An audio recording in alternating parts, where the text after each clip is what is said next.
오늘 말씀은 여호수아 1장 1절에서 9절 말씀입니다. 저희 함께 봉독하도록 하겠습니다.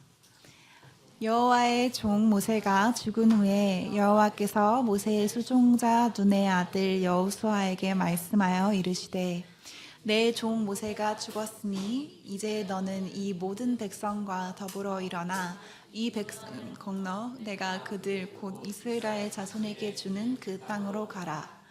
내가 모세에게 말한 바와 같이 너희의 발바닥으로 밟는 곳은 모두 내가 내 너희에게 주었노니 곧 광야와 이 레바논에서부터 큰 강 곧 유브라데 강까지 헷 족속의 온 땅과 또 해지는 곳 대하까지 너희의 영토가 되리라.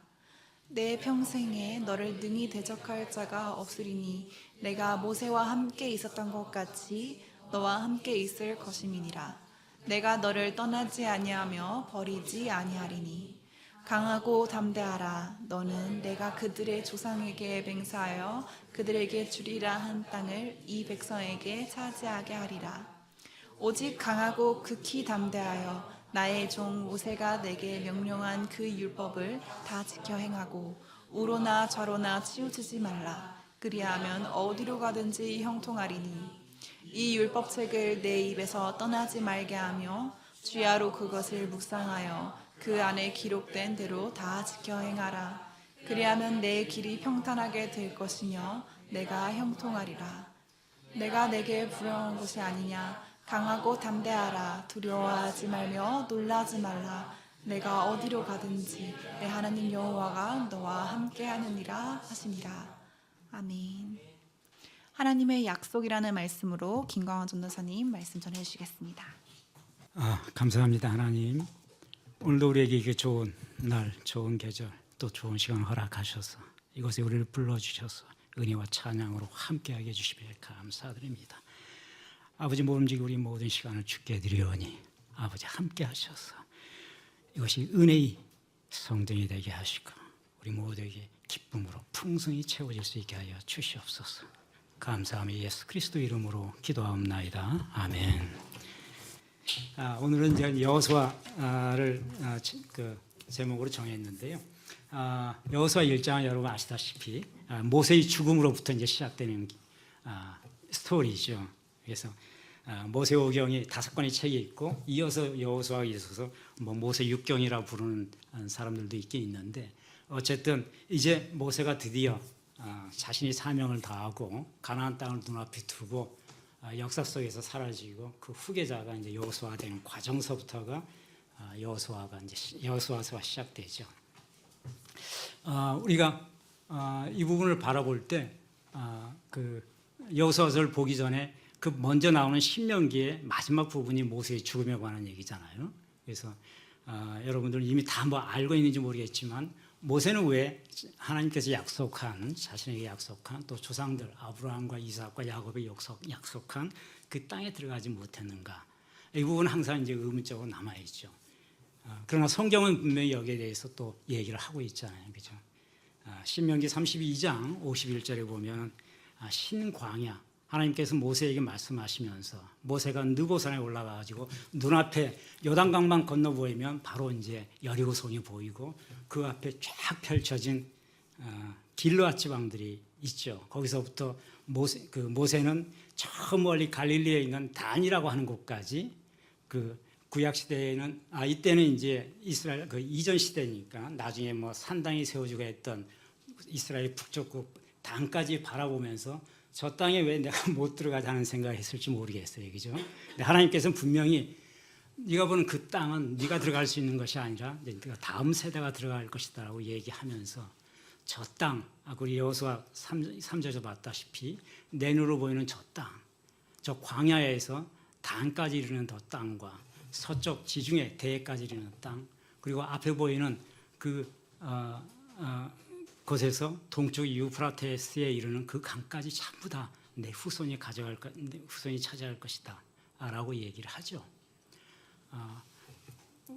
모세는 이전에 신명기 32장에 보면은 그 가데스바네아라고 하는 곳에 이제 그 진을 치고 있었죠.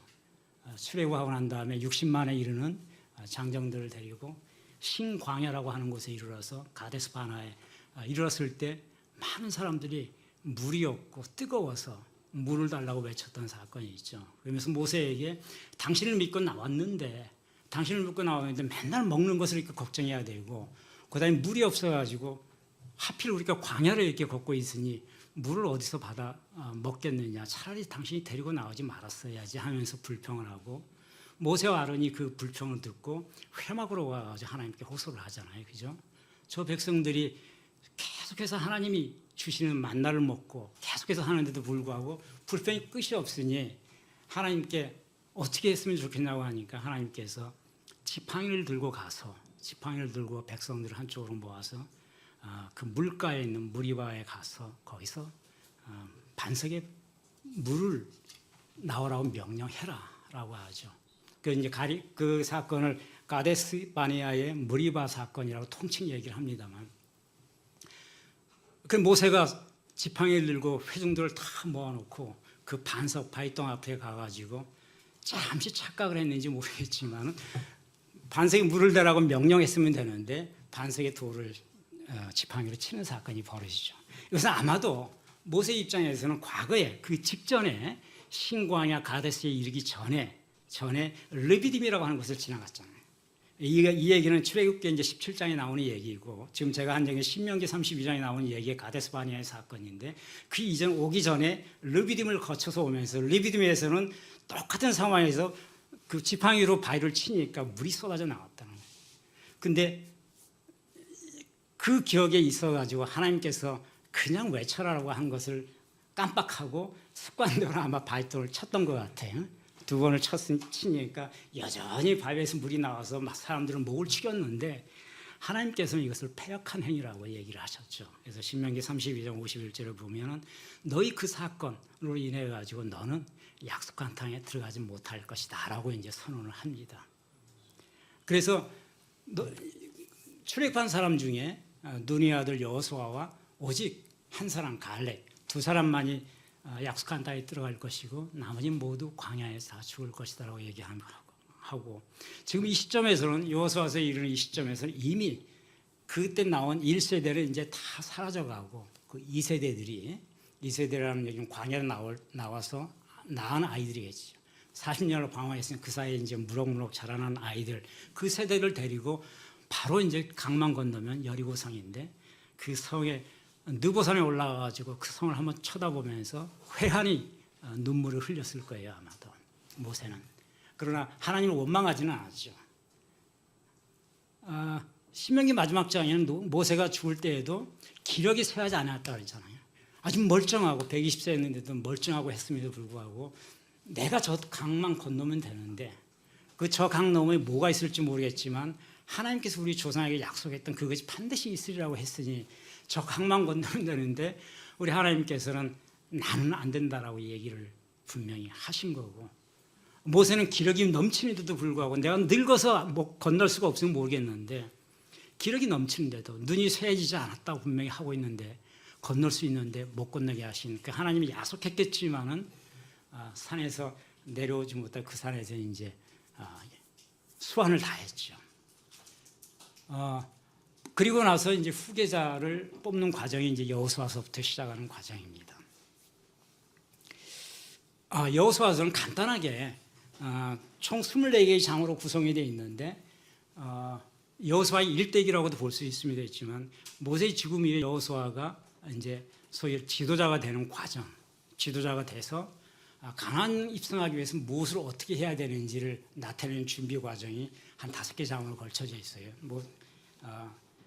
5장까지가 그리고 나서 6장서부터 12장까지는 가나안을 실제로 정복해가는 과정이죠.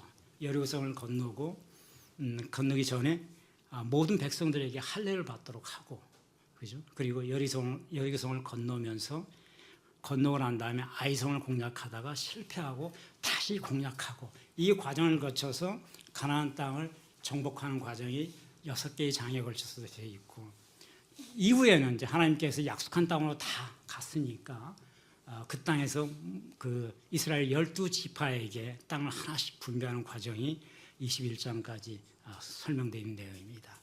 여호수아에서 마지막 22장, 23장, 24장 3개의 장은 여호수아가 자신의 사역을 다 마치고 이제 수완이 다 돼서 떠나가야 할 때 마지막 자신의 백성들을 세겜에 모아놓고 하는 연설이죠.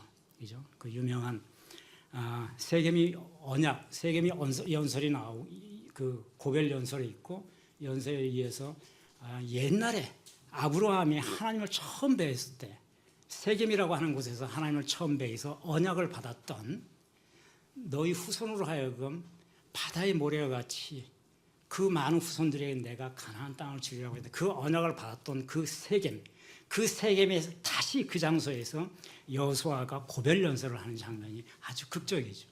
마지막 장소도 같은 장소예요. 아브라함이 처음 하나님을 만나서 너에게 언약을 준다는 거. 후손이 없는 너에게 네가 믿음으로 아이를 낳을 것이라고 하면서 너희 후손으로 하여금 믿음의 조상이 되도록 하겠다고 했던 그 장소가 성경에서는 세겜이라고 하는 장소고 이 세겜은 나중에 이스라엘 분裂된 다음에 북이스라엘 그 지파가 자기들이 수도로 삼죠. 그 장소에서 여호수아는 목숨을 다하면서 마지막으로 백성들에게 너희 하나님을 사랑하라 하면서 너희 하나님을 선택하라. 너희가 강 건너 저쪽에 믿어서 신을 선택하든 아니면 이 땅 정복한 이 가나안에 있는 바알을 숭배하든 너희가 무엇을 선택하든 나는 아브라함의 하나님, 이삭의 하나님, 야곱의 하나님, 이 하나님을 내가 선택하겠노라.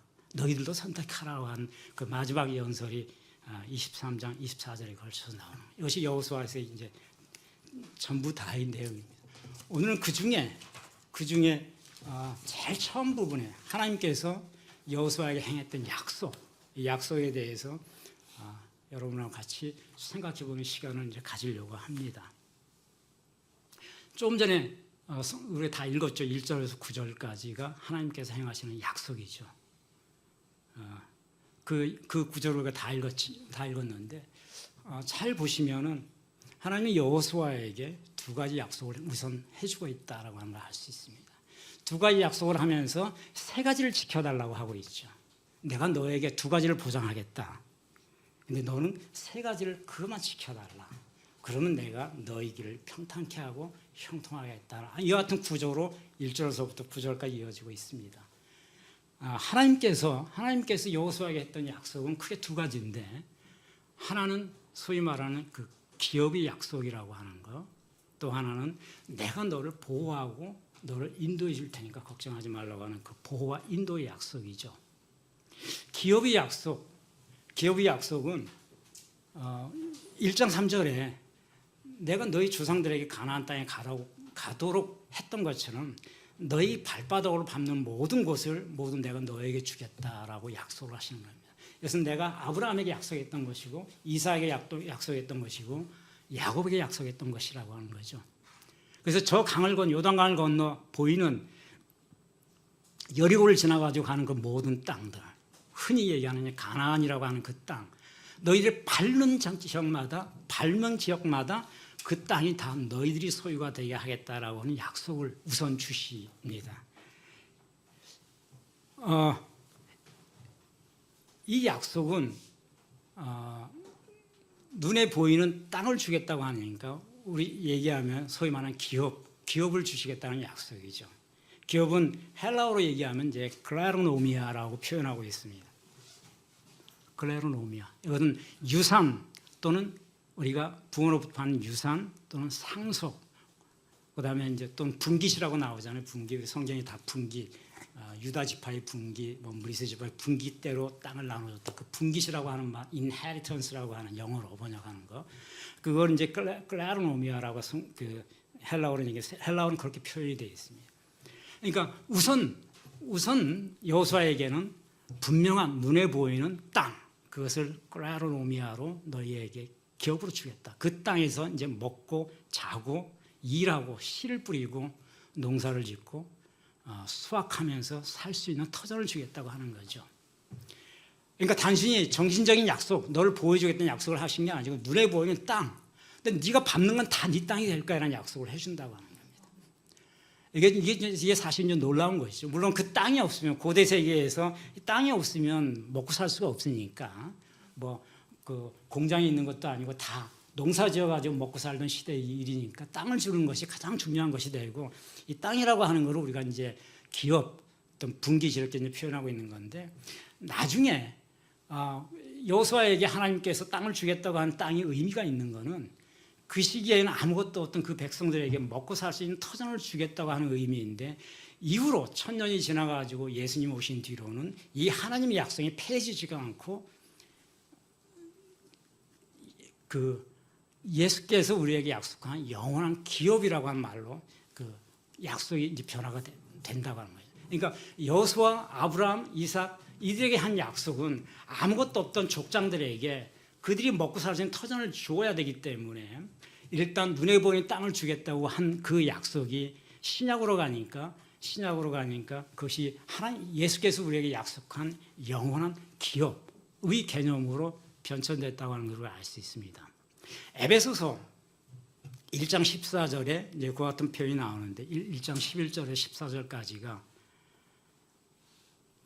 바울은 그렇게 얘기를 했죠. 모든 일을 그의 뜻의 결정대로 일하시는 이 계획을 따라 우리가 예정을 이어서 그 안에서 우리가 기업이 되었노라. 에베소 1장 11절입니다. 14절에 가서는 예수께서는 우리 기업이 보증이 되셔서 그 얻으신 것을 속량하시고 그의 영원한 영광을 위해 우리에게 인을 쳐줬나 이렇게 표현하고 계시죠. 하나님께서 여호수아에게 주었던 것은 일단 눈에 보이는 기업으로서 땅을 주셨는데, 이 예수께서 이 땅을 가리켜서 그 바울 선생은 예수께서 우리에게 새로이 주시는 그 기업이라고 말하고 있습니다. 그리고 예수님은 그 기업의 보증, 디파짓이 되고 있다고 얘기를 하고 있죠. 디파짓 보증이 된다고 하는 것은 보증은 계약할 때 그 계약의 이행을 지키기 위해서 주는 돈을 보증금이라고 그러잖아요. 또 보석 같은 거로 석방이 될 때 내가 정해진 조건에 따라 그 성실하게 재판을 임할 것이라고 하는 걸 약속하는 의미에서 보증금을 내는 것을 디파짓, 그 기업 보증이라고 그러죠. 에베소서 1장 14절에 그 예수께서는 우리 기업이 보증이 된다고 바울 선생이 얘기하고 있죠. 우리 기업이 보증이 된다는 얘기는 저기서 말하는 기업은 우리에게 영원한 천국으로 이끄는 영원한 소위 말하는 영이 기업을 주시겠다고 하는 거고, 그 기업을 주시는 보증이 예수라고 하는 것을 의미하시는 거죠. 그러니까 구약에서 예수님이 오기 이전에 여호수아에게 했던 그 기업의 약속, 땅을 주겠다는 그 기업의 약속은 그 당시로는 예수님 오기 이전이니까 당연히 눈에 보이는 땅과 인헤리턴스, 유산을 주겠다는 얘기지만은 이것이 이 말씀이 천년이 지나서 예수님 오신 뒤로는 예수께서 우리를 천국의 영원한 기업으로 이끄는 자신의 백성으로 이끄는 그 약속으로 변화된다고 하는 그런 말씀입니다. 그리고 예수님께서는 그 약속의 보증이 되셨다라고 얘기를 한다는 거죠. 베드로전서에도 똑같은 얘기가 나오죠. 베드로전서 1장 4절에 보면은 그분께서 우리를 썩지 아니하고 더럽히지 아니하고 쇠하지 아니한 그런 유업을 얻도록 하기 위해서 이렇게 말씀하시고 있죠. 우리가 받아야 될, 예수님 통해 받아야 될 그 영원한 기업이라고 하는 것이 세상에 눈에 보이는 썩을 것, 더럽혀지는 것, 그 다음에 시간이 지나면 없어지는 것이 아닌 썩지 않고 더럽지 않고 쇠하지 아니하는 그 유업을 있게 하시기 위함이라고 얘기했습니다. 저기서 그 유업이라고 하는 것이 전부 헬라어 성경에는 성경에는 클라로노미아라고 여호수아에게 주시겠다고 하는 클라로노미아가 동일한 단어로 표현이 되고 있는 거죠. 그러니까 하나님께서 여호수아에게 기업을 주시겠다는 기업이 사도들에 의해서 예수님 이후에 사도와 제자들에 의해서는 그 기업을 영원한 기업으로 해석을 하게 된 것이고, 그들은 같은 단어를 써서 베드로도 그렇고 바울도 그렇고 예수님께서는 이제 우리에게 영원한 기업을 약속하시는 그 보증인이 자신이 그 보증이 되었다라고 하는 말씀을 하는 걸로 해석을 하고 있는 거죠. 그래서 여호수아서가 그 당시에 모세 이후에 기업을 가나안 땅으로 들어가는 과정만을 묘사하고 있는 것이 아니라 여호수아서가 천년 뒤에 예수님 오신 이후에도 하나님 우리에게 무엇을 언약하고 무엇을 주시고자 하는지, 천년 전의 모습을 가지고 천년 뒤에 예수님을 통해서 새로운 언약과 새로운 기업을 주신 것을 예표하고 있는 경전이다라고 말하는 분들도 있게 되는 겁니다. 하나님께서 여호수아에게 눈에 보이는 기업과 아울러 또 하나의 약속을 주신 것은 이제 여호수아 1장 5절에 보면은 내가 너와 함께 있을 것이니 너를 떠나지 아니하고 버리지 아니하라는 약속을 하십니다. 너에게 네가 받는 모든 땅을 주시겠다고 하는 약속을 분명히 하시고 아울러 그 약속만 하고 있는 것이 아니라 그 땅에 가기 위해서는 두렵고 외롭고 무서울 테니 내가 함께 하겠다라고 하는 약속을 해주시는 거죠. 그리고 결코 너를 떠나지 않고 너를 버리지도 않겠다라고 하는 이 약속을 하십니다. 이 약속은 신약성경에는 니아데케라고 하는 용어로 번역이 되어 있어요. 이 니아데케는 약속, 계약 뭐 이런 그 표현인데 오늘 읽었던 여호수아 1장 9절까지는 약속이란 말이 나오지는 않습니다. 근데 여호수아 24장 마지막 장에 가면은 세겜에서의 언약을 하고 있다고 했잖아요. 여호수아 그때는 성경에 여호수아가 세겜에서 회중들을 모아놓고 약속 언약을 언약을 맺었다라고 표현하고 있어요. 이 언약을 니아데케 이렇게 표현하고 있습니다. 그러니까 이 언약과 하나님께서 여호수아에게 주었던 언약은 동일한 언약인 것이죠. 이 언약은 요단강을 건너서 여리고를 넘어가고 그 이후에 유대 땅을 전부 정복하고 땅을 분배하는 모든 과정에서 하나님께서 주시겠다고 하는 그 유형적인 약속을 실현시킬 수 있도록 믿을 수 있도록 그리고 두려워하지 않도록 정신적인 약속을 주시는 것이죠. 그죠? 언약이라는 이름으로. 그리고 이 언약은 예수께서 천년 뒤에 예수께서 오신 다음에 우리에게 주님을 통한 새로운 언약, 가이네 디아데케라고 하는 새로운 언약으로 표창되어진다고 하는 겁니다. 주님은 이제 새로운 언약을 주시는 거죠. 너에게 눈에 보이는 땅을 주겠다는 아니고 영원한 기업을 주시겠다고 하는 나를 통해서 주님을 통해서 영원한 기업을 주시겠다고 하는 새로운 언약으로 변화가 되고 있다. 그래서 여호수아서 1장 서두에 나오는 여호수아 전체의 서론이라고 볼 수 있는 1장은 여호수아에 대한 하나님의 언약인데 이 언약은 두 가지 언약은 분명하죠. 땅을 주겠다는 언약과 그 땅을 정복하는 과정에서 있을 수 있는 모든 불안과 두려움을 없애기 위해서 너를 지키고 버리지 않겠다고 하나님이 그 두 가지 약속이 그로부터 1100년 뒤에 예수님이 오신 다음에 주님께서 우리에게 동일한 새로운 언약으로 행해진 언약의 1000년 전의 예표이다라고 말할 수가 있을 겁니다. 그래서 여호수아서는 단순히 가나안 땅을 정복하는 그냥 눈에 보이는 역사로서의 의미만 있는 것이 아니라 무려 그 시점으로부터 1100년 뒤에 있을 새로운 예수님을 통한 새로운 언약을 그 시점에서 하나님께서 여호수아를 통해 예표하고 있다. 이제 우리는 가나안 땅이라고 하는 거, 그 당시 여호수아가 밟았던 그 가나안 땅이라는 곳에는 갈 필요는 없어요. 그죠? 그 땅 아마 지금 그 현대 세계에서 보면 지금 전쟁하고 있는 아마 가자 지구라든지 한창 전쟁 이 지역이 될 테니까 지금은 예수님 오신 뒤에 가나안 땅이라고 하는 건 우리에게 그와 같은 눈에 보이는 그 영토를 의미하는 것이 아닌 거죠. 이제는 예수님께서 새로운 언약을 주시고 예수님께서 우리를 자신의 후사로 삼아서 영원한 기업을 약속하신다고 하는 그 약속을 의미하는 것이기 때문에 의미하는 것을 우리가 볼 수 있을 것 같다라고 말할 수 있습니다. 그러면 하나님께서 여호수아에게 이와 같은 언약을 하시면서 그냥 언약을 하시는 것이 아니고 대신 지켜달라고 한 것이 있죠. 너는 이것만 지켜주면 돼. 내가 이걸 반드시 해줄 테니까 네가 지켜야 할 것들. 그걸 이제 세 가지로 얘기를 하십니다. 여기서 1장 우리가 읽었던 그 부분에 제일 처음에 나오는 것이 너는 강하고 담대하라 이렇게 얘기하시죠. 그죠? 오직 얼마나 두려움이 많았으면은, 그죠? 얼마나 겁이 많았으면은 이 강하고 담대하라는 말을 세 번에 걸쳐서 하시더라고요.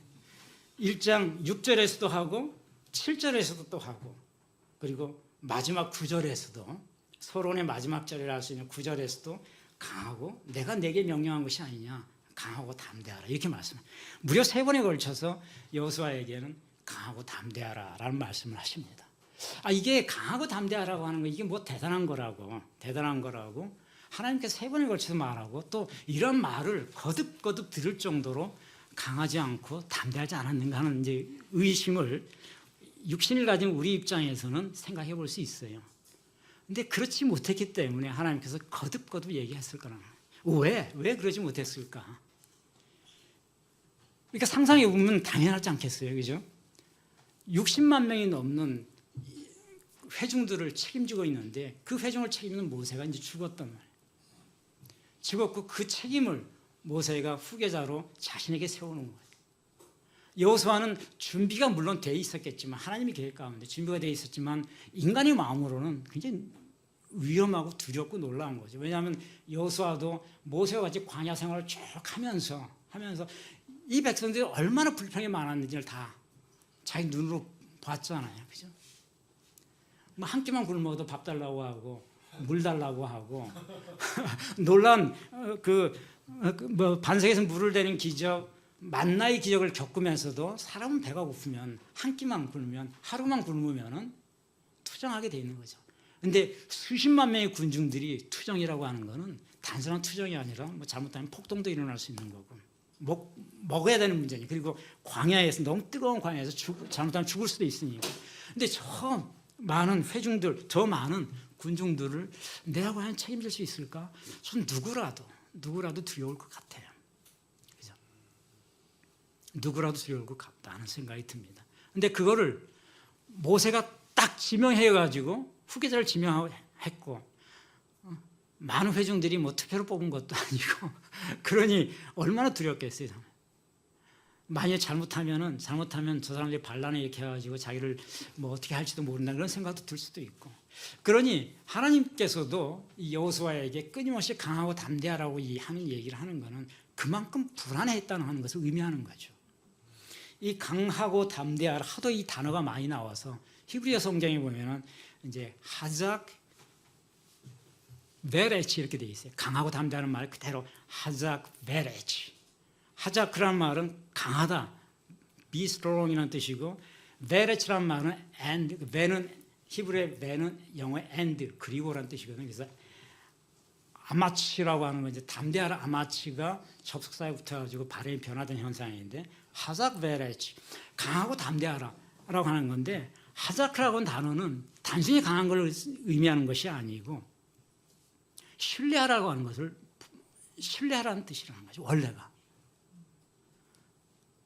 강하라고 얘기하는데 무엇인가를 믿어라, 신뢰하라라고 말하고 있는 거죠. 하나님께서 누구를 믿으라는 걸까요?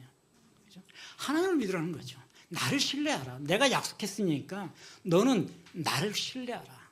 그 말을 우리가 지금 하자 강하고 이렇게 번역한 거예요. 하나님께서 하시는 말은 강해야 된다는 말은 네가 육체에 근육이 펑펑 생기고 이걸 의미하는 것이 아니고 그리고 힘이 있어야 되는 걸 얘기하고 나를 신뢰해다오. 계속 담대하라 아마치라는 단어. 아마치라는 단어는 용기를 물론 이제 용기를 갖는 걸 우리가 이제 담대하다는 표현을 쓰잖아요. 용기를 가져라. 물론 이제 번역을 하면 이제 그렇게 될 수 있죠. 근데 아마치라는 단어는 확신이라는 단어라는 거예요. 확신을 가져라. 그러니까 하나님께서 여호수아에게 하는 말은 우리 성경에 그냥 강하고 담대하게 이렇게 번역을 하고 있지만은 나를 신뢰하고 나에게 확신을 가져 이 말씀을 하고 있는 겁니다. 본뜻이 히브리의 본뜻이 하작 베레치라고 하는 거예요. 나를 신뢰하라. 그러니까 너 뭐 지금 역기 들고 근육 운동할 필요 하란 취지가 아니고 철봉 운동하라는 취지가 아니고 나가서 조깅해가면서 다리에 근육 세우라는 얘기가 아니고 나를 신뢰하라. 아무 생각하지만 나만 신뢰하라는 얘기를 하고 있는 거고 담대하라는 얘기는 나에 대한 확신을 좀 가져달라는 얘기하고 있다는 거예요. 두려워하지 말라는 뭐 같은 말인데 모두 두려워하지 말고 놀라지 말고 이 말들은 하나님에 대한 나에 대한 확신을 가져달라는 얘기의 어원에서 비롯됐다는 거죠. 그러니까 하나님께서는 여호수아에게 그런 거죠. 나를 신뢰하고 나를 확신하라. 그럼 내가 너를 인도할 테니까 이 말씀을 하고 있다고 하는 것입니다. 지금 놀라운 말씀이죠. 한 장에 3번에 걸쳐가지고 그 말씀을 거듭하고 있다는 얘기는 거꾸로 얘기하면은 거듭 그 말을 해야 될 정도로 하나님을 신뢰하지 못하고 있다는 얘기고, 하나님께 대해서 과연 저 하나님, 눈에 보이지 않는 하나님이 모세는 어떻게 인도했는지 모르겠지만 모세 죽은 뒤에 모세처럼 나를 과연 인도해 줄 수 있을까? 그 두려움이라고 하는 모든 사람에게 누구에게나 발생할 수 있죠. 우리인들은 안 그러겠어요. 그런 상황이 있다면 눈에 보이지 않는 하나님이 모세는 어떻게 해서 돌판에 십계명도 받았으니까 그런 증표가 있었네, 하나님 모세를 선택했네, 이런 말을 들었지만 여호수아는 아무런 증표가 없었잖아요. 나가서 모세가 하는데 나가서 싸운 것밖에 없다, 그죠? 자기가 평생 한 일은 전쟁한 것밖에 없어요. 그러니까 자기는 하나님으로부터 받은 증표가 하나도 없는 거죠. 자기가 산에 가서 하나님 불을 본 것도 아니고, 그러니 얼마나 두려웠겠어요. 근데 군중들 지도자는 없고, 지도자는 나를 뽑아놓고 모세는 죽었고 나를 지명해놓고, 그러니까 백성들은 지명된 지도자니까 저 사람이 이제 우리를 어떻게, 우리한테 먹을 거를 뭘 줄지, 어떻게 줄지를 계속 이제 요구하고 있겠죠. 그죠? 또 율법은 어떻게 할지. 그러니까 얼마나 두려웠으면은 하나님께서 강하고 담대하란 말은 나를 신뢰하고, 그리고 나에 대한 확신을 좀 가져주면 안 되게 이 말을 거듭거듭 하고 있다라고 우리는 이제 받을 수가 있는 겁니다. 두 번째로 하나님께서 이 사람에게, 여호수아에게 요구한 거는 두 번째 거죠. 7절에 보니까 우로도 좌로도 치우치지 말라라고 했어요. 내가 모세에게 명령한 그 율법을 다 지켜 행하고 우로나 좌로나 치우치지 말라. 7절에 이렇게 되어 있죠. 우로도 좌로도 치우치지 말라. 그리고 이 말씀에 내가 모세에게 다 얘기했지 않느냐. 그게 율법이라는 거죠. 그 율법을 지켜 행하고 어느 쪽으로도 치우치지 말아라. 그래야만 형통하리라 하면서 여호수아에게 요구하는 거 딱 하나. 아까 강하고 담대한 이후에 이제 왼쪽으로도 오른쪽으로도 치우치지 말아달라. 이 말씀을 하고 계시는 거예요. 이게 무슨 말씀일까? 여러분들이 저도 그래. 세상에서 바쁘다 보면은 하나님 말씀을 읽어도 그냥 좋은 말씀이네 하고, 마침 우리가 윤리책을 보고 있듯이. 근데 성경은 윤리책이 아니잖아요, 그죠? 근데 좋은 말씀이네, 뭐 도덕책, 공자맹자를 읽는 것처럼 그렇게 받으면은 우리는 신앙의 진보가 없는 거죠, 그죠? 그런 책은 사서상경을 읽어도 얼마나 그런 좋은 말들은 다 있죠. 우리가 성경을 보는 것은 좋은 말을 듣기 위해서 보는 것은 아니에요. 성경은 영으로 쓰여진 것이기 때문에 눈에 보이지 않는 영감을 받아가지고, 눈에 보이지 않는, 물론 쓰는 것은 펜으로 썼겠지만은 눈에 보이지 않는 그 영이 나를 감화시켜서 나에게 나의 생각과 머리를 주관해서 나오게끔 쓰여진 것이기 때문에 성경은 단지 좋은 말이네 하고 봐서는 안 될 거라는 생각이 들어요. 그래서 치우치지 말라, 좌로도 우로도 치우치지 말라, 이 말씀을 우리가 신앙생활의 초입 단계에서부터 수없이 봐왔지만은 사실은 이런 말씀을 가지고 우리가 깊이 묵상하지 않으면 이 말의 의미가 무엇일까, 하나님께서 말씀하고자 하는 게 무엇일까 하는 걸 우리가 모를 수 있어요. 저는 이 말씀을 가지고 이렇게 얘기하는 그 신학자나 목사님을 봤는데 굉장히 좀 황당했던 적이 있어요. 좌익으로도 우익으로도 치우치지 말라. 좌로도 우로도, 그러니까 중도를 걸어라, 이런 얘기죠.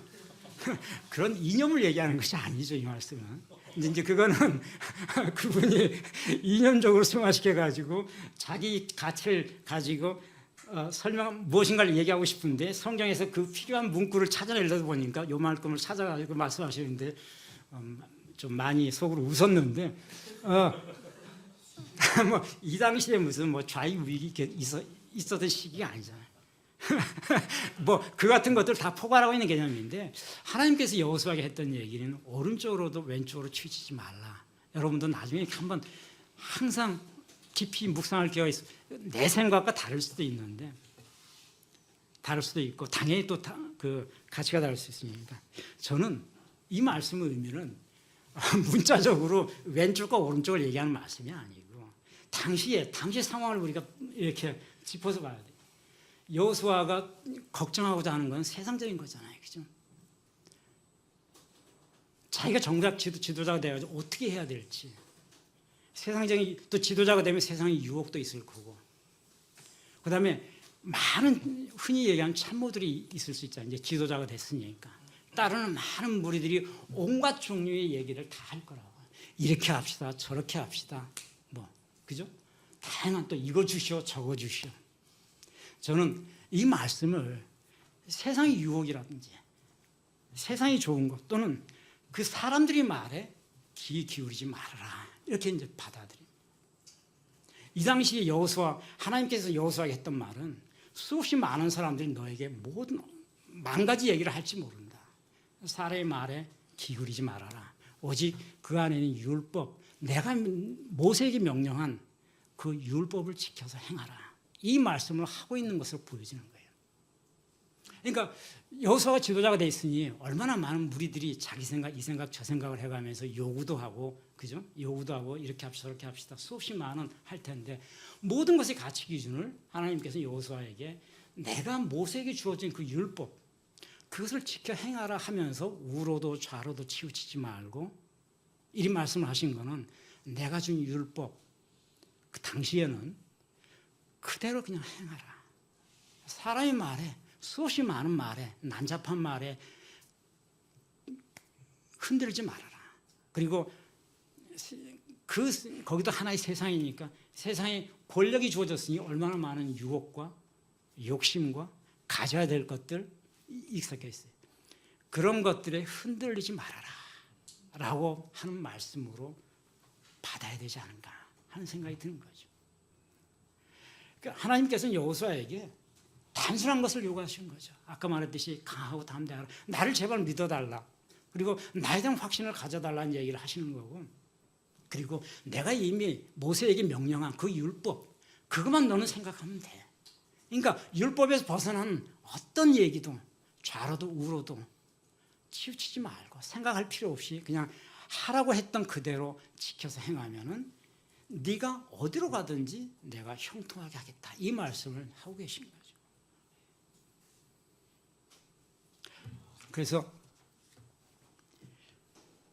요즘에 이제 이념적으로 이제 이런 말씀을 비춰서 행할 때도 뭐 자기 어떤 그 이념적 가치에 따라서 다양한 얘기를 할 수 있지만 지나치게 이념적 가치를 강조하게 되면은 우리가 실수할 수 있는 것은 하나님께서 본래 얘기하고자 했던 그 말씀의 의미, 그 말씀을 상실하게 될 가능성이 있어서 어떤 경우에도 성경은 이념적으로 채색되거나 덧입혀져서는 안 된다는 말씀을 드리는 겁니다. 그냥 있는 그대로.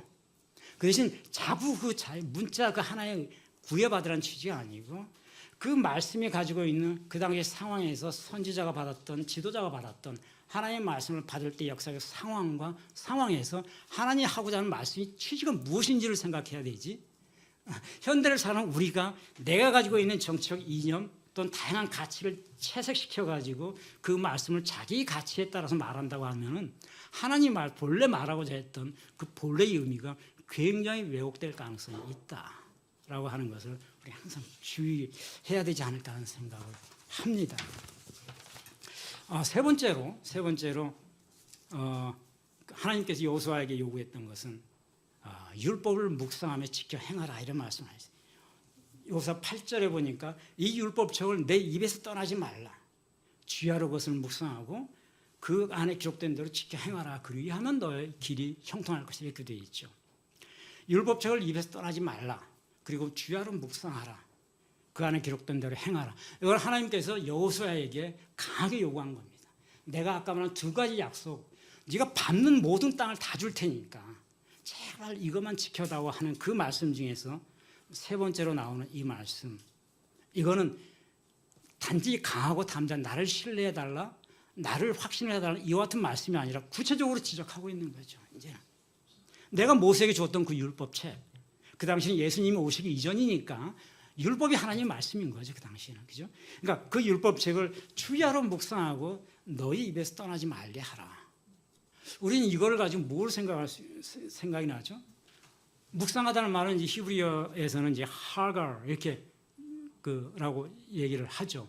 근데 이 하가라는 단어는 단순히 생각하는 거, 영어에서는 이제 meditation 이렇게 번역이 되어 있는데 영어 성경에는 단순히 생각하는 거, 명상하는 것을 의미하는 것이 아니고 입으로 읊조리는 것, 노래하는 것까지 포함되는 거예요. 그러니까 우리가 말씀을 강하고 담대하라 이 말씀이 있다고 가정합시다. 이거를 머릿속으로 명상만 하고 있지 말고 노래로 입으로 읊지라. 강하고 담대하지 막 이런 식으로 노래하며 읊지르면서 그 말씀의 의미를 생각하라라고 한 단어가 하가라는 단어입니다. 그러니까 하나님께서 주야로 그것을 묵상하라는 얘기는 주야로 이것을 노래해라. 내가 한 말을 주야로 노래하면서 그 말씀의 의미를 새겨봐라. 이 얘기를 하고 있는 거죠. 단지 공부하라는 뜻이 아니고 단지 생각만 하는 뜻이 아니고 주야로 뭐 찬양으로 할 수 있으면 찬양을 하고 찬양이 아니라 읊조림이라도 우리가 중얼거림이라도 할 수 있으면 중얼거리면서라도 할 수 있으면 해라 라고 하는 것이 이 하가라는 단어 여호수아에 있는 단어의 그 본뜻이라는 겁니다. 왜 우리가 이제 생각나는 게 소위 우리 여러분 잘 아시다시피 슈마 이스라엘이라는 거죠. 신명기 슈마 이스라엘 이건 이스라엘아 들어라라고 하는 말이죠. 슈마라는 단어는 그 헬라어로는 아쿠오 들어라는 그 뜻의 히브리어인데 이게 신명기 6장 4절부터 9절까지가 이제 슈마 이스라엘이라고 하는 내용이죠. 이스라엘아 들어라. 우리 하나님 여호와는 오직 유일한 여호와이시니 너는 마음을 다하고 뜻을 다하고 힘을 다하여 내 하나님을 사랑하라. 그렇게 돼 있죠. 6절에 가면 어떻게 되어 있습니까? 너는 주야로 그 말씀을 묵상하고 내 자손들에게 이 말씀을 가르치고 내가 걸을 때나 내가 누워 있을 때나 일어났을 때나 일할 때나 이 말씀을 항상 강론하라. 그리고 이 말씀을 내 손목에 띠로 붙여서 암송하고 내 눈가에 미간에다가 표로 붙여서 기록하고 내 집 문설주 그리고 바깥문에 띠로 붙여서 기록하라. 이게 이제 신명기 6장 4절에서 9절까지 내용이에요. 그래서 우리 흔히 이스라엘아 들어라 이 말을 히브리어로 슈마 이스라엘 하니까 그러니까 슈마 이스라엘의 내용으로 이제 우리가 얘기를 하는데 하나님께서 여호수아에게 했던 이 말씀이 바로 같은 말이라는 걸 알 수 있죠. 그죠? 오직 하나님을 너는 마음을 다하고 뜻을 다하고 힘을 다해서 하나님을 사랑하되 그 말씀을 부지런히 내 자손들에게 강론하고 그리고 네가 일할 때나 잘 때나 누워 있을 때나 걸을 때나 항상 그 말씀을 내 머릿속에 생각하고 그리고 손목에 띠를 붙여서 기록해두라. 눈가에 미간에다가 써붙여놔라. 그래야 내가 볼 때도 저 사람이 내 말씀 여기 있는 걸 보고 말씀을 생각날 정도로 아마 미간에 붙이는 건 그런 뜻이 아닐까요? 상대방도 나를 볼 때 내 미간에 붙여져 있는 이 말씀을 보고 하나님을 생각할 수 있도록 하라는 취지에서 그런 표현을 했는지 그까지는 모르겠지만 그리고 내 집에 들어오는 모든 손님들이 그걸 볼 수 있게끔 내 집 외양간 문설주야 바깥문에도 써붙여놔라. 이게 이제 그 신명기 6장 4절에서 9절까지 말씀 내용인데 이 6장 4절에 이스라엘아 들어라 우리 하나님 여호와는 오직 유일한 여호와이시니 이렇게 기록되어 있죠. 이 말씀을 강론하라고 했어요. 신명기 6장 4절의 히브리어 원전을 한번 보니까 이렇게 쓰여져 있는 거예요. 저기 표시되어 있죠. 슈마 이스라엘 아도나이 엘로헤이누 아도나이 에하드 이렇게 있다. 중간에 이제 아도나이라고 하는 거 슈마 이스라엘은 이스라엘아 들어라 이런 표현이고 슈마가 그런 아도나이로 되어 있는 거는 히브리어 원음은 지금 쓰여져 있는 히브리어 원음 그대로 읽으면 예흐바 이렇게 읽어야 됩니다. 예흐바. 근데 여호와 하나님이 그 이름이죠. 이제 엘로헤이누라는 말은 우리 하나님은 그런 뜻이고 그 예흐바 우리 하나님 예흐바는 아도나이 에하드는 오직 하나, the only one이라는 뜻이거든요. 오직 한 분 하나님이시다. 이 말씀인데 예흐바라고 한 단어를 분명히 스페링을 이렇게 읽는 건데 이거를 유대인들은 아도나이 이렇게 읽어요. 아도나이는 그 영어의 Lord, 주라고 하는 표현인데 왜 그렇게 읽나 한번 저 책을 봤더니 히브리 사람들은 그 십계명에 너는 여호와 하나님의 이름을 망령되이 일컫지 말라. 이 계명이 그들이 정서와 문화 속에 하나님의 이름을 함부로 얘기해서는 안 되는 걸로 받아들여졌기 때문에 하나님의 이름은 쓰여진 스페링 그대로 읽으면 여호바가예요. 여호바. 이것이 이제 영어식으로 바꿔가지고 여호와, 우리는 여호와 하나님 이렇게 발음을 하는데 여호바를 여호바라는 식으로 발음하면 하나님을 망령되 일컫는다 그래서 절대 그렇게 발하지 말고 비슷한 뜻을 가진 로드라고 하는 주님이라고 하는 뜻을 가진 다른 단어인 아도나이라고 하는 단어로 읽는 것은 거꾸로 읽는 거죠. 그러니까 지금 저기 슈마 이스라엘 여호바 엘로헤이누 여호바 에핫 이렇게 이제 읽어야 되는 건데 슈마 이스라엘 아도나이 엘로헤이누 아도나이 에핫 이렇게 읽는 거죠. 그러면은 히브리는 이렇게 되어 있는데 여기에 해당하는 70인역 성경, 그러니까 예수님께서 오시기 이전 약 3세기 BC 3세기에 그 셉투아진트라고 하는 성경이 있잖아요. 그러니까 그 당시에 유대 나라가 다 사라지고 이제 헬라 지방에 각각 흩어져 있던 유대인 그 랍비들 70명이 각 지파별로 70명을 뽑아가지고 합쳐 70명이 우리가 우리 구약 정정을 이 외지인들이 도저히 모르니까 이 외지인들이 알 수 있게끔 헬라식이 알 수 있게끔 이 구약성 히브리어 된 구약성경을 번역하자 해서 만드는 것이 그게 셉투아젠트죠. 70인용이라고 이제 발음하면서 LXX라고 하는 건 표기할 때 이렇게 표기하자고 합의를 한 건데 헬라어로 쓰여진 겁니다. 그러니까 구약을 예수님 오시기 약 300년 전에 여기에는 어떻게 번역이 되냐 그 사람들이 히브리어 랍비들이 하나님을 도대체 외부에는 어떻게 소개를 했나 똑같은 이 6장 4절을 이렇게 이제 번역이 돼 있어요. 아쿠에 이스라엘. 아쿠에라는 말은 아쿠오 들어라라고 하는 말이 명령어라서 아쿠에 이스라엘아 들어라. 퀴리오스 데우스 헤무온 퀴리오스 에이스 에스틴 이렇게 돼 있어요. 퀴리오스 호 데우스 헤무온은 아워라는 뜻이 우리 하나님 데우스는 하나님이죠. 퀴리오스는 퀴리오스 에이스 에스틴 에이스는 영어의 에이스예요 그대로. 오직 하나 으뜸 이런 단어 에이스라고 그러죠. 그 헬라어 에이스도 같은 뜻인데 퀴리오스 에이스 에스틴이다. 이 퀴리오스가 뭐냐? 이건 이제 우리 성경에는 헬라어 성경을 보면 요즘 우리 성경에는 이제 주님, 주 이렇게 이제 번역이 있어요. 영어에도 마땅히 번역할 말이 없으니까 로드라는 단어로 이제 번역이 돼 있어요. 그래서 직역하면 똑같은 뜻이에요. 이스라엘아, 아쿠레 이스라엘, 이스라엘 들어라.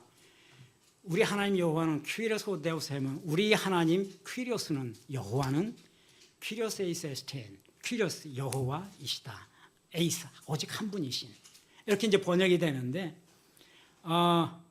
여기서 중요한 거는 이 퀴리오스란 말 주님이라고 하는 이 퀴리오스라고 하는 것을 하는 것이 신약에도 그대로 등장하고 있다는 겁니다. 그러니까 BC 예수님께서 오시기 300년 전에 쓰여졌던 70인역의 성경 히브리어를 번역한 이 성경에 퀴리오스라고 쓰여진 이 단어가 예수님이 오신 다음에 예수님뿐만 아니라 예수의 제자들이 예수님의 말씀을 기록할 때 하나님을 어떻게 표현하고자 표현했는가. 이 70인역에 따라가지고 이들도 역시 퀴리오스를 하나님으로 번역을 하고 있는 거죠. 그래서 대표적으로 예수님께서도 이 부분을 그대로 인용을 합니다. 마가복음 12장 29절하고 31절에 예수님께서 강론하실 때 서기관이 이렇게 물어보죠.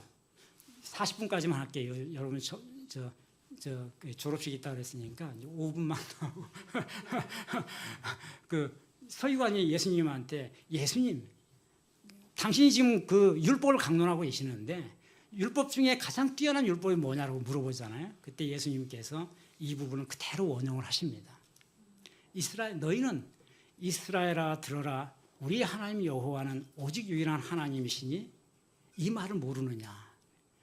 너희 마음과 몸과 힘을 다하여 내 하나님 여호와를 사랑하라. 그리고 둘째 계명은 내 이웃을 내 몸같이 사랑하라. 이렇게 얘기하시죠. 예수님께서 직접 이 슈마 이스라엘을 그대로 사람들에게 선포해 주시는 거죠. 오직 한 분이신 하나님 그 퀴리오스는 그 하나님을 사랑하라고 하시면서 70인역에 번역되어 있는 이 말씀을 그대로 대중들에게 말씀하십니다. 한편 마태복음 7장 21절에 가면은 예수님께서 그 사람들이 우리가 어떻게 가면 하늘나라에 갈 수 있습니까? 하니까 예수님께서 그러죠. 나더러 주여 주여 하는 자마다 하늘나라에 갈 수 있는 것이 아니라 오직 내 아버지 뜻대로 행하는 자라야 하늘에 갈 수 있다. 마태복음 7장 20절 이렇게 되어 있습니다. 이때 주여 주여 하는 자마다 예수님께서 뭐라고 표현하셨을까? 나더러 주여 주여 하는 자마다 하늘나라에 들어간 것이 아니다. 예수님은 내가 주라고 하는 것을 선포하시는 거죠. 이미. 이때 이 주여 주여 하는 말이 헬라어 성경에는 퀴리에 퀴리에 이렇게 번역이 돼요. 퀴리에라고 하는 건 아까 퀴리오스라고 하는 주라는 말의 명령형이 퀴리에거든요. 그러니까 나에게 퀴리에 하는 자마다 천국에 가는 것이 아니고 내 아버지 뜻대로 행하는 자가 천국에 갈 수 있다. 이렇게 말씀하시면서 주 70인역에 번역된 여호와의 이름을 퀴리오스라고 그 랍비들이 표현한 이 표현을 그대로 사도들과 제자들에게 그리고 회중들에게 예수님께서 선포를 해주신 겁니다. 그러면서 내가 곧 그 주이다라고 얘기하는 거죠. 그래서 사도들이 이후에 이제 성경을 쓸 때 마태복음 이런 것들이 쓰여질 때 예수님을 바로 퀴리오스로 그냥 표현하면서 하게 됐다라고 하는 거죠. 그래서 이 슈마 이스라엘이라고 하는 것, 이스라엘 들으라 하는 이 계명을 하나님께서 여호수아에게 네 입에서 절대 떠나게 하지 말아라. 내가 말한 그 계명을. 그리고 주야로 그것을 묵상해라. 읊조리고 노래하고 생각하라. 그리고 기록된 대로 그대로 다 행하면은 이제 하나님께서 어떻게 하시는지 내가 어디로 가든지 여호수아 1장 7절에 그대로 형통하게 해줄 것이고 1장 8절에 내 길이 평탄하게 될 것이고 내가 형통하리라. 1장 9절에는 여호수아에게 이것만 지켜지면은 내가 너와 함께 할 것이다. 이렇게 말씀을 하십니다. 단순하죠. 하나님은 거대한 요구 조건을 제시하고 있는 것이 아니에요. 여호수아에게 기업을 주시겠다. 네가 밟고 자는 그 땅을 다 주겠다고 하면서 그리고 내가 너를 보호하고 인도해 주겠다는 약속을 하는데 하나님께서 여호수아에게 요구하는 것은 너무나 단순해요. 나를 신뢰하라. 그리고 나에게 확신을 좀 가져라. 강하고 담대하라. 그죠? 그리고 내가 모세에게 명령했던 그 율법 그것만 생각해라. 우로도 좌로 치우치면 세상 물정, 사람들이 수없이 많은 중구난방과 같은 그 말에 흔들리지 말아라. 오로지 내가 말한 그 율법 그대로만 지켜 행하라. 그리고 마지막으로 내가 주었던 그 율법책을 날마다 이스라엘에 들으라고 외쳤던 그 율법책 날마다 입에서 읊조리고 암송하고 노래하고 묵상하라. 그죠? 그리고 더 나아가서 네 눈가에 미간에다 그걸 써붙이고 여호수아에 직접 그 말은 안 했지만 신명기에 슈마 이스라엘 그렇게 돼 있으니까 할 수 있으면 내 눈가에도 붙이고 내 손목에 미간에도 붙이고 내 집 문설주에도 붙이고 바깥문에도 붙여서 오고 가는 모든 사람들이 이 말씀을 암송하고 듣고 할 수 있도록 하라. 이 말씀, 이 요구 조건 너무나 단순한 이 요구 조건이 할 수도 없는 거 이것만은 지켜주면은 그러면 7장 여호수아 1절, 7절, 8절, 9절에 계속 있는 것처럼 내가 너를 형통하게 하겠다. 내가 너와 함께 하겠다. 그리고 내 길이 평탄하게 되라. 거듭 약속을 해주시고 계신다는 거예요. 거듭. 이거 얼마나 놀라워. 부럽지요? 부럽죠? 근데 여러분 모두도 마찬가지일 거예요. 이제 결론인데 하나님께서 여호수아에게만 그 말을 했을까요? 아닌 거예요. 절대 아니라고. 여러분 모두가 길을 나갈 때, 유학을 갈 때, 어디 나갈 때 무엇을 하든지 아니면 선교를 가든 새로운 일을 계획하든 여러분 모두에게도 하나님이 여전히 똑같은 여호수아에게 했던 말과 똑같은 말을 한다는 거예요. 왜냐하면 우리는 끝없이 두렵잖아요. 끝없이 걱정거리가 있고 무엇을 할 때 항상 힘이 드니까 그리고 불안하니까. 근데 하나님께서 여호수아에게 했던 것처럼 그냥 나를 신뢰해다오. 나에게 확신을 가져다오. 그리고 내가 지금까지 가르쳤던 거 이제는 율법은 아니고 우리는 그 율법 대신에 예수 그리스도의 은혜를 대체해 놓으면 되잖아요. 그죠? 더 간단하죠. 더 쉽죠. 예수 그리스도의 은혜로서 항상 아침부터 저녁까지 눈을 떠도 그리스도의 은혜로서 충만하고 잘 때까지 하루 종일 일할 때도 은혜를 생각하고 마치 여호수아에게 율법을 묵상하러 한 것처럼 너희는 예수 그리스도의 은혜를 생각하라. 그리스도가 어떻게 은혜를 주시는지 그리하면은 내가 무엇을 하든지 실패할 수도 있고 성공할 수도 있고 넘어질 수도 있고 하지만은 결코 다치지 않게 하고 그죠? 상처가 있으면 상처는 아물게 해줄 것이고, 이것이 하나님 말씀인 거죠. 내 길이 평탄하게 될 것이다 하는 거, 내 길이 형통하게 될 것이다 하는 거는 우리가 가다가 넘어지지 않는다는 뜻이 아니고, 넘어져도 넘어지지 않은 것처럼 상처가 나지 않을 것이며, 상처가 있어도 수술을 하지 않을 정도로 가볍게 처리될 것이고, 수술을 해도 죽지 않을 정도로 하나님께 지켜주신다는 겁니다. 그러니까 우리가 부딪히는 이 세상의 모든 것들을 우리가 피해 나갈 수는 없지만, 어떤 상황에서도 하나님께서 여호수아에게 했던 것처럼 가볍게 주시는, 간단하게 주시는 그 말씀을 이제 예수님을 통해서 우리가 받아들이면은 우리는 두려움과 걱정할 것이 없다라고 하는, 이것을 저기 뒤에 보니까 이 말씀을 마치면서 제가 생각이 하나 난 게 있어가지고, 찬양이 덮치는 게 있는데, 갑자기 이런 찬양이 생각나더라고요. 나의 등 뒤에서, 그죠? 우리가 길을 갈 때 나의 등 뒤에서 누가 나를 도우시죠? 저 친구가 나를 돕는 게 아니에요. 누가 동료가 나를 돕는 게 아니고, 나의 등 뒤에서 나를 돕는 이는 주님이신 거고, 나의 인생길을 가다가 때로는 지치고 힘들 때 나를 도와주는 게 내 친구가 아니고, 내 아버지가 아니고, 육신의 아버지도 아니고, 뒤에 계신 예수님이시더라. 그 가사가 갑자기 생각이 났어요. 그래서 나의 등 뒤에서 나를 도우시는 주님. 너무 가사가 좋지 않은가요? 나의 인생길에서 어떻게 되어 있나요? 나의 인생길에서 지치고 고나요. 매일, 여기 찬송 아세요? 여러분 잘 알죠? 한번 해보실 수 있나요? 어떻게, 가사가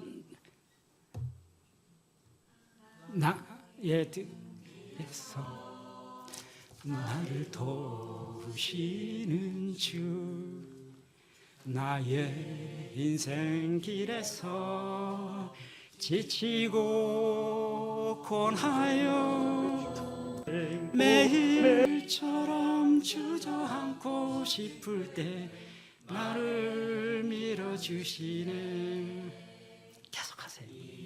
그죠? 우리 인생길에서 지치고 고날 때가 얼마나 많은 거예요. 그리고 주저앉고 싶을 때가 얼마나 많아요. 그죠? 근데 항상 밀어주신다고 약속하시는 거죠. 그리고 넘어진 사람 일으켜 세워주시고, 좌절하지 않게끔 걸어가게 해주시고, 이게 하나님께서 이렇게 약속해 주신, 난 이 찬양이 이 가사를 어디서 봤는지 모르겠는데, 난 여호수아 1장 그걸 보면 이 가사가 항상 생각이 나요. 그래서 너무 좋아가지고, 여러분 다 잘 알고 있는 건데 항상 생각하시면서, 우리가 할 거는 아무것도 없다. 하나님께서 이제 주님의 은혜를 통해 가지고 주님 말씀 묵상하고 그냥 주님과 함께 뚜벅뚜벅 걸어 나가면은, 주님께서 내가 넘어질 때는 그냥 붙잡아 주시고, 넘어져도 다치지 않게 해주시고, 그죠? 죽지 않게 해주시고, 굶지 않게 해주시고, 걱정하지 않게 해주시고, 그 모든 것은 하나님을 믿고 신뢰하면 될 것이라는 것을 마치도록 하겠습니다. 네, 감사합니다. 주님, 아버지, 주께서 우리를 지켜주시고 역사하시는 믿습니다. 주님께서 항상 왜 이렇게 믿음이 없느냐라고 말씀하시는 걸, 아버지 그 생생한 말씀을 기억합니다. 아버지, 우리 믿음이 부족한 것을 깨닫게 해주신 주님인 줄 믿습니다. 아버지, 오늘 짧은 시간의 대화를 통해서 우리가 주님에 대한 믿음과 확신을 가질 수 있게 해주시고, 우리가 걸을 때나 뛰어갈 때나 넘어질 때 항상 옆에 주님이 계시는 것을 잊지 않고 나갈 수 있도록 함께하여 주시옵소서. 감사하며 예수 그리스도 이름으로 기도하옵나이다. 아멘.